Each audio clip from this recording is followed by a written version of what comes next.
Hey guys, welcome to another video. In today's video, we're going to be going over the Poglings Kickstarter campaign. This really excites me because this is one of the few monster taming games that actually has a really good Kickstarter campaign.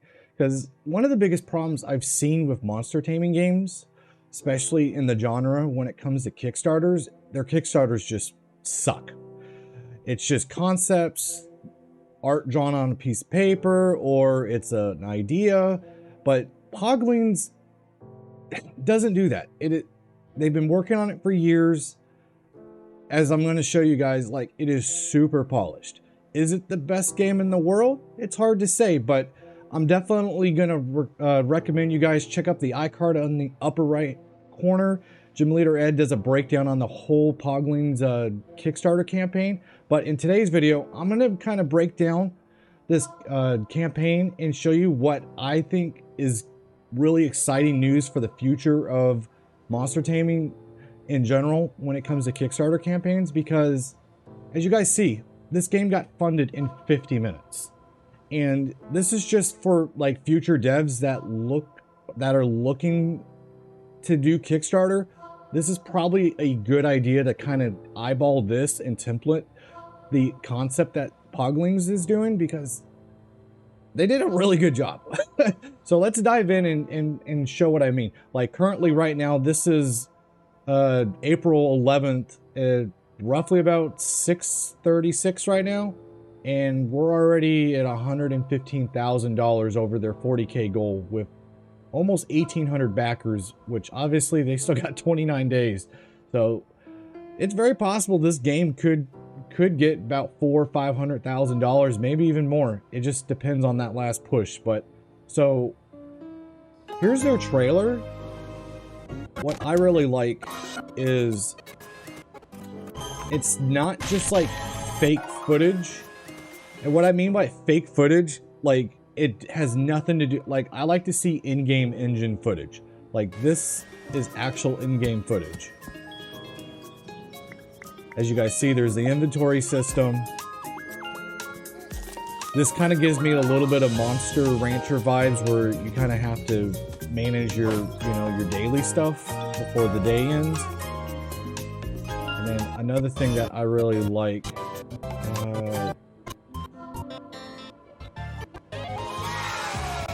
is like this. This is more in-game footage. Like, regardless of the art style, like, you can see this is a really polished product. So if you guys actually scroll down the Kickstarter, so they are being straight and honest with us.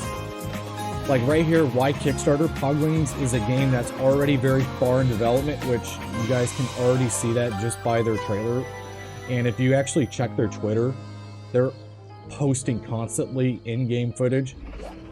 And then the screenshots and videos we're shown on social media are from content already integrated into the game, and we're not far from seeing the project all the way through and finishing it.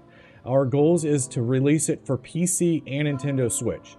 So the big reason they're having this is they already have a publisher, they already have a game studio, and then on top of that, we have chadtronic that is almost got 1 million subscribers on YouTube, which that's like no easy feat there. So he's putting his reputation onto this game. So a lot of YouTubers won't do that, especially somebody that's got 1 million. So he's got a lot of balls to put his, branding on this. So he's very confident that this is a really good game.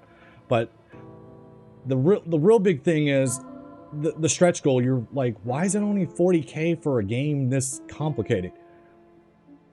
They're only asking 40K is because they believe is what's going to be required to get it to PC and Nintendo Switch. But they also want to get it to other languages. Just like if you watch chadtronic's recent video about the Kickstarter, he just straight says we're out of money. Like, making video games is not cheap. So he's being honest. Like, even if the Kickstarter kind of fell on its face, the game was going to get made, but it just wasn't going to be made in like 19 different languages. It just costs money, and localization does cost a lot of money. So I can't really blame the guy. But I just like how they're just being honest here. And that's one of the biggest things when it comes to Kickstarter. A lot of these games just don't tell you what the money is going to be used for. And that's a big problem for me. Like, it's very frustrating when you see a Kickstarter $5,000 and it's supposed to be like this monster taming game, even if it's pixel art. Like, even with a pixel art game, it costs more than $5,000 to make. Like, I can get $5,000 worth of pixel art just with 3 monsters. Like, if you find the right artist, they'll charge that much for it. But yeah, and I just like the personalities of these guys, because like, especially like with this screenshot, it's like chadtronic's like, yeah, that's definitely me. That's not a cardboard cutout. Like, you could see just the fun and personality these guys have. But if you guys actually scroll back up here, and another thing that really excites me about this Kickstarter, and hopefully other monster taming devs will kind of take note on this, is just there's no walls of text. And what I mean by walls of text is that is the biggest text blocks they have in their whole entire Kickstarter. Everything else is short, to the point, and pictures and GIFs, which is, I appreciate that, because let's be honest, we all have attention spans of about 30 seconds and we're off to the next thing. It's just the new thing in today's society. I don't have time to be sitting here reading everything. So it's really nice to see everything in picture form. And as you guys see, they have links to Twitter, Discord, like everything is clickable here, as you guys see. And they break down everything they want. I really do like the physical edition of a Nintendo Switch game, because a lot of people like physical copies, just the way Nintendo is with digital. Sometimes when the software store goes out, you're kind of out of it. So it's really smart planning of these guys to do a physical edition. And then I think another big thing, especially for Kickstarters, it's almost required to do plushies. Like, I know plushies are not the easiest things to do. I do have a little back-end experience with a couple other indie studios that have done plushies, and I can vouch for how difficult it is to plan, but having that physical reward gives that Kickstarter campaign, like it gives me that confidence. I don't know if you guys can see behind me. You guys can see my my sky climbers. I ended up getting the 2 add-ons just to get the whole set. And let's see. And there's another Sky Climbers one right there too. That's the physical box. But yeah, it's just, I just like the plushies, and then it just puts them on the spot. Like, when I get that plushie, it kind of just gives me the confidence that I'm gonna get the game. We just continue down. I love the art. The art's really nice. I know not everybody's going to be like, oh, this is the best monster taming game. It's more of a like a monster life sim collecting game. Maybe not really a taming game, but still, you still do raise, breed, and evolve, like what they say right here, over 400 possibilities. So it's one of those things. But if you like the Sonic's Chaos like area, and you kind of like Monster Rancher, like, this game is for you. Like right here, like, this is in-game, in-engine footage. This is really nice. They have their own shiny system, and another thing that really like catches my attention, especially for future devs, don't overpromise on your stretch goals. This is the biggest thing I see with indie devs. They overpromise. I'm not going to name any names, but there have been some games in the past that have way overpromised. But like, look at here, like 40K base game. We already know why the base game is 40K. That's just to get it ported. And then 70K in-game selfie camera. That's not really asking for much. And then 110K expanded island, 130. As you guys see, music is not cheap.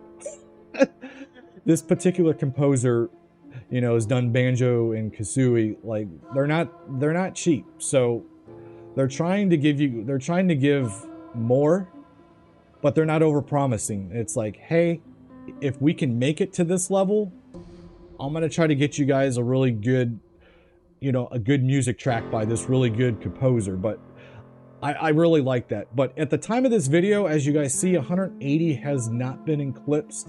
So I don't know what else is going to be offered, but I don't expect it to be like, oh, I'm going to have 800 monsters. I just can't stand when games are like, yeah, I'm going to do 800 monsters. I'm like, how are you going to do 800 monsters? Especially for a 3D game, like, because you got to model them, you got to sculpt them, you got to do animations. Like, it's a lot of work. And let's be honest, like, you see companies like Pokemon, they can't even get in. They got a big team, and they gotta like sub some of that work to contracting companies. And as you guys see, 2 to 3 year life cycles and is not very good. As you guys see, it's still not enough time, and they got hundreds of people working on those type of games. So how is an indie game, you know, with a staff of less than 10 gonna potentially do 800 creatures? So that's why I'm really excited about this particular game. They're just not overpromising. And let's see, is there anything else that really catches my attention? Like, it's just really well laid out. Like, it just straight explains what the games are, like what the game is, what you can do in the game. Here's like some area names. Like, it doesn't give away like the lore of the game, but honestly, I don't want to know 100% about the game, but at least gives me enough concept of like, hey, I'm interested, I want to buy this. And then another thing is, especially with chadtronic being almost 1 million subscribers, he has a community. And that's another big problem with these indie studios. They just come out of the blue and they expect, you know, a 10 sub YouTube channel and, you know, 20 Twitter followers. They expect, you know, to get $500,000. You're just not, it's not going to happen. You need advertising. Trust me. You know, building a community and advertising games is a really big thing when it comes to these Kickstarters. You can't just drop a Kickstarter and expect to do well. As you guys see in the past, a lot of monster taming games fail because of advertising and marketing. Let's see, is there anything else? Let's see. Let's see.